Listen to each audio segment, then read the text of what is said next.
Hello दोस्तों, कैसे हो? आपका स्वागत है तिरपान स्टडी सेंटर में। आज जो हम करने जा रहे हैं गुरु नानक, उनकी शिक्षाएं, लंगर और संगत पर उनकी धारणा।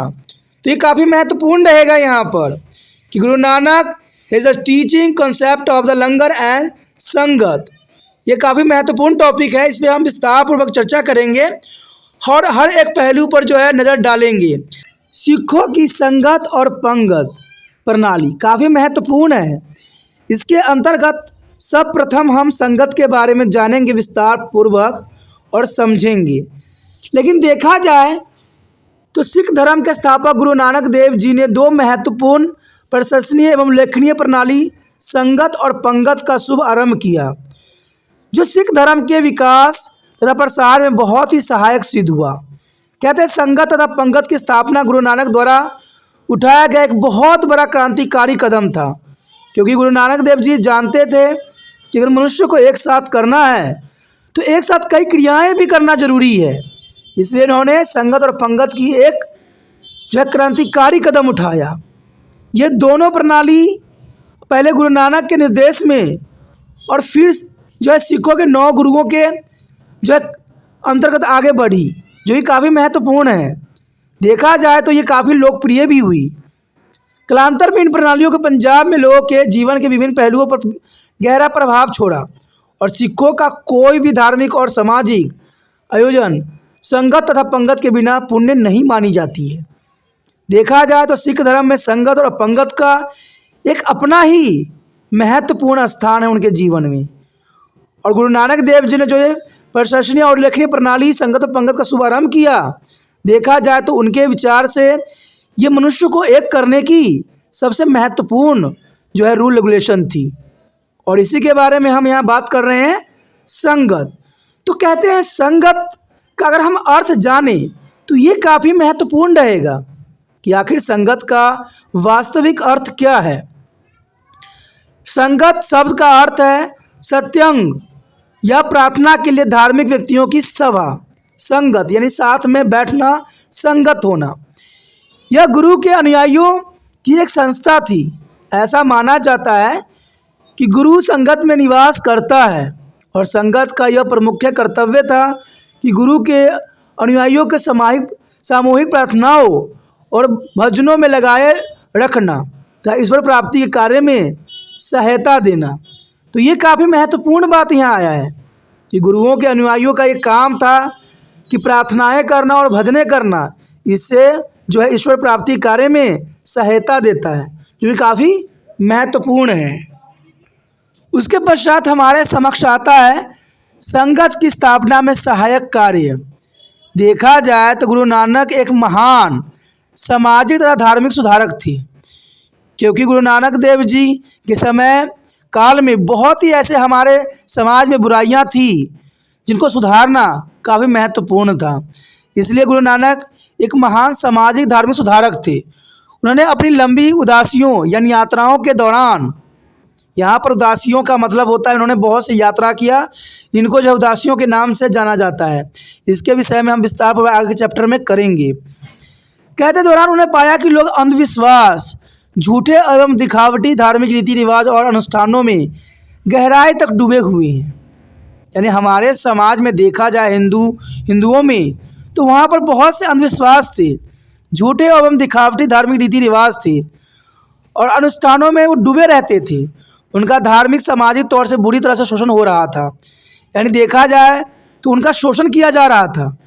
आपको लगता होगा कि शोषण किस प्रकार होता है। दोस्तों, मान लीजिए कोई पंडित आपको ये बोलता है कि आपके साथ ये हो सकता है, ये हो सकता है, तो आप मान लोगे और कहेगा आप ये कार्य करोगे, ये कर्म कांड करोगे तो आप अच्छे हो जाओगे, तो आप यही कर्म करोगे। तो एक तरह से देखा जाए तो जो ये अंधविश्वास जो लोगों के अंदर था, गुरु नानक देव जी देख के बहुत ही हैरान थे कि लोग इतने जो हैं धार्मिक हो सकते हैं कि अपने आप को शोषण भी होने देते हैं। और आज के समाज में शोषण होना स्वाभाविक बात है। आज लोगों को धर्म के नाम पे कहते हैं, उनको डराया जाता है, धमकाया जाता है।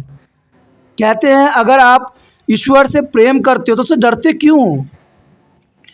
उन्होंने गुरु नानक देव ने बताया कि वो सच्चाई व न्याय के मार्ग से भटक रहे हैं, जो उनका कर्तव्य है उसमें वो नील नहीं है, वो अपने कर्तव्य से दूर भाग रहे हैं।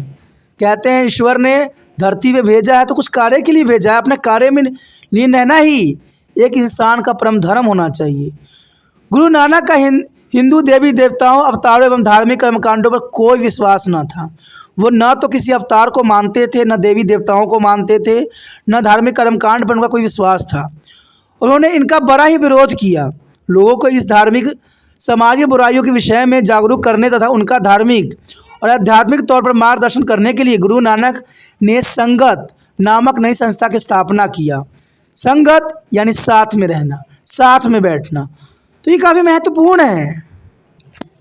देखा जाए तो इसी तरह जो है जटिल धार्मिक प्रथा तथा समाज के कठोर नियमों को हटाने के लिए नानक देव जी ने संगत प्रणाली की स्थापना की, और यह वह संस्था थी जो सभी वर्गों और धर्मों के ऐसे लोगों का स्वागत करती थी जो पवित्र आध्यात्मिक चर्चाओं पर ईश्वर भक्ति में भाग लेना चाहते थे। यानी देखा जाए आध्यात्मिक और पवित्र विचारधाराओं के साथ जो है संलग्न हो सके, क्योंकि यह पवित्र लोगों का समूह थी। अंततः इसका नाम आगे चलकर साध संगत पड़ गया। देखा जाए तो आगे इसका नाम जो था साध संगत के रूप में हुआ।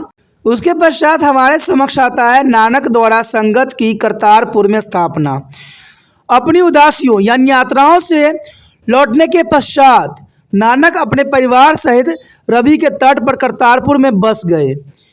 यहीं पर उन्होंने संगत संस्था की स्थापना किया और इसमें उनके अनुयायी शामिल हुए जो सुबह शाम की प्रार्थनाओं के लिए प्रतिपादित होते थे, जो काफ़ी महत्वपूर्ण है।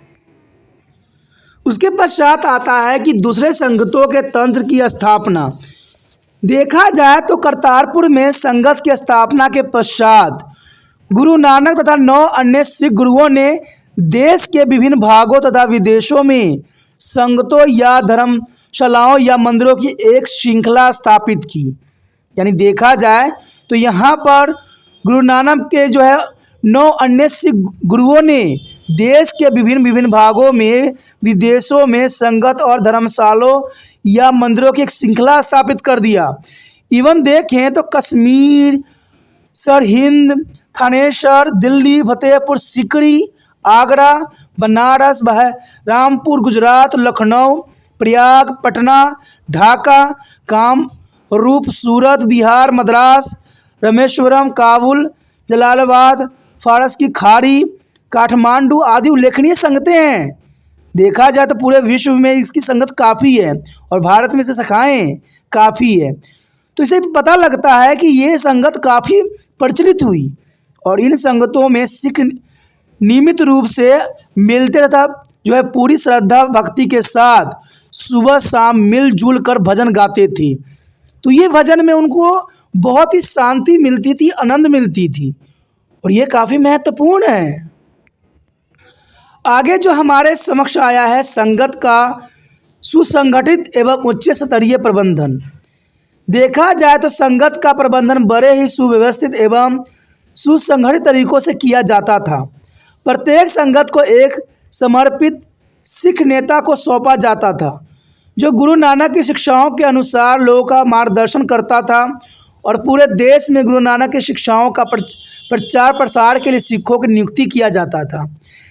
भाई लालो को पंजाब के उत्तर का भाग सौंपा गया था और शेख सज्जन दक्षिण पश्चिम पंजाब में सिखों को गुरु जी के उपदेश देता था और मार्ग निर्देश करता था। बनारस में भोपाल दास, सालिस राय जो है जगन्नाथपुरी और लंका में राजा शिवनाथ और कीर्तनपुर में जो है बडूनाथ शाह आदि कहते संगत के प्रमुख उपदेशकों में से थे जो संगत का काम काज संभालते थे और इसके अलावा अन्य स्थानों पर स्थापित संगतों की देखभाल अन्य सिख नेता भी करते थे। तो देखा जाए तो संगत का सुगठित उच्च स्तरीय प्रबंधन यहाँ पर गुरु नानक देव जी ने किया था जो कि बहुत काफ़ी महत्वपूर्ण था और हर क्षेत्र में अपना ज्ञान का प्रकाश फैलाने में बहुत सारे जो है मार्ग निर्देशों की आवश्यकता थी। तो बहुत से लोगों के इसके लिए जो है उन्होंने चुना और उनको जो है कार्य सौंपा। तो ये काफ़ी महत्व रखेगा।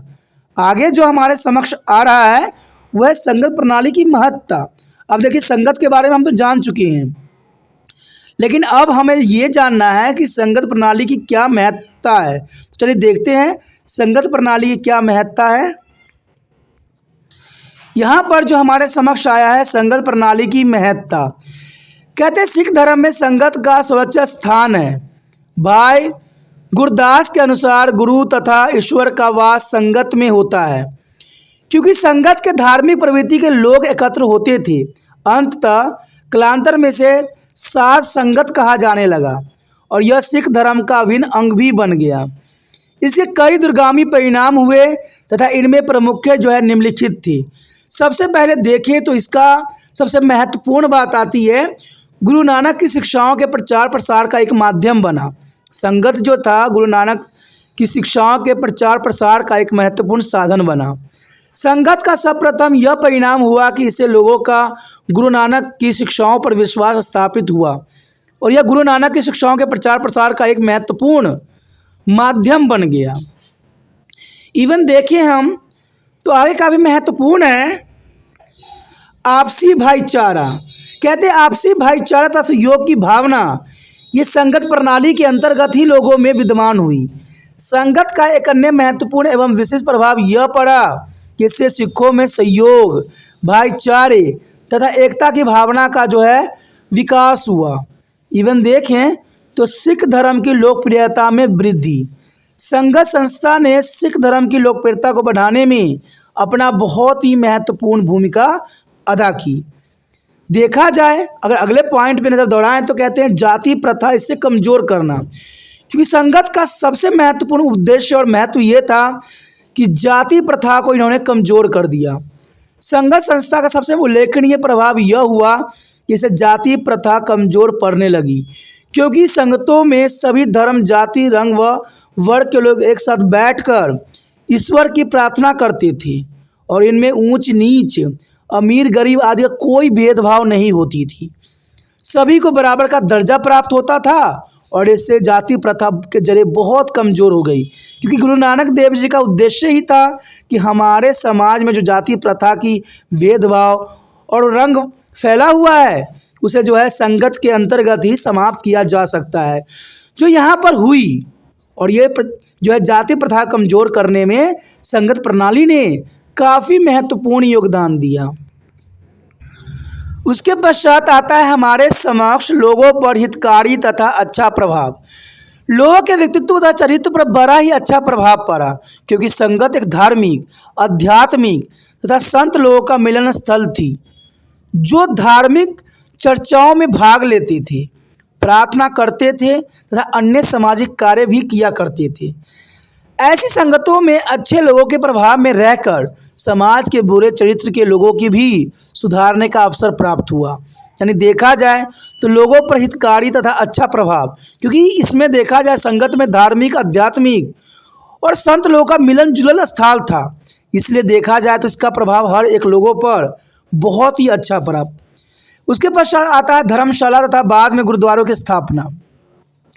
जिस पवित्र स्थान पर सिख संगत आपस में मिलकर भजन करते थे, कालांतर में उन स्थानों को जो है धर्मशाला कहा जाने लगा। और ये धर्मशाला काफ़ी महत्वपूर्ण है, क्योंकि धर्म का शाला, जहाँ पर धर्म के लोग जो है बैठते हैं, रहते हैं और यहाँ पर कोई किसी प्रकार का भेदभाव नहीं होता है।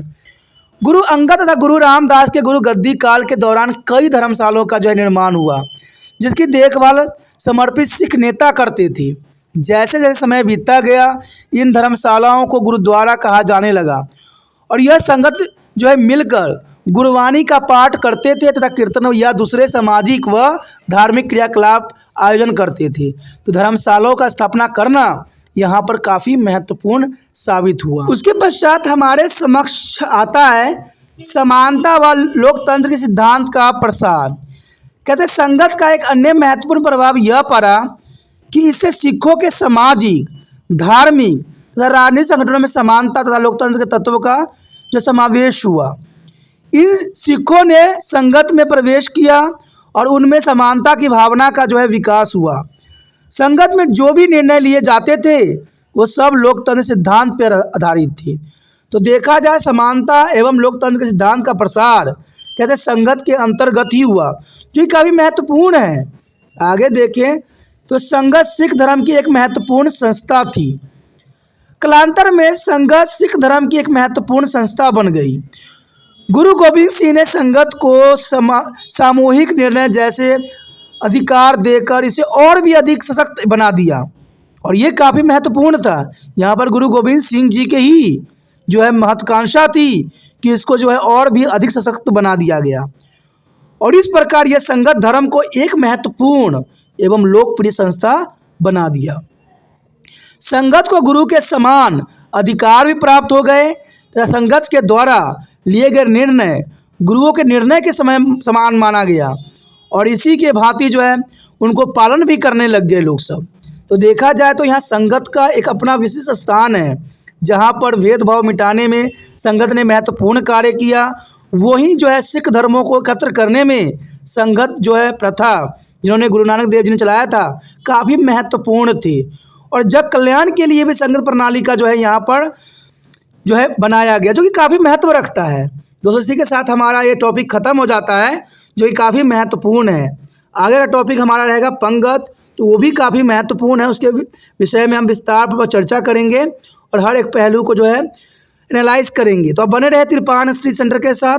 अगर आपको ये वीडियो समझ में आई, अच्छा लगा, अगर आप दिल से त्रिपाण स्टडी सेंटर की मदद करने की विश्वास रखते हो, तो जितना हो सके इस वीडियो को शेयर करने की भावना आपके मन से जाना नहीं चाहिए। और शेयर करने के लिए कुछ नहीं करना है, यूट्यूब से लिंक को कॉपी करना है और व्हाट्सएप से लगा देना है। पहली बार मेरे चैनल पे आए हो, पहली बार वीडियो देख रहे हो, अच्छा लग रहा है, समझ आ रहा है, तो जनरल सी बात है इसको सब्सक्राइब करके अपने मोबाइल में सेव कीजिए। सेव कीजिएगा तभी जो है आगे आने वाला वीडियो का नोटिफिकेशन मिल पाएगा, क्योंकि यहाँ पर सोशोलॉजी, हिस्ट्री, पॉलिटिकल साइंस सबका जो है प्रावधान आने वाला समय में होने वाला है। तो चैनल को सब्सक्राइब कीजिए और अपने मोबाइल में सभी नोटिफिकेशन प्राप्त कीजिए।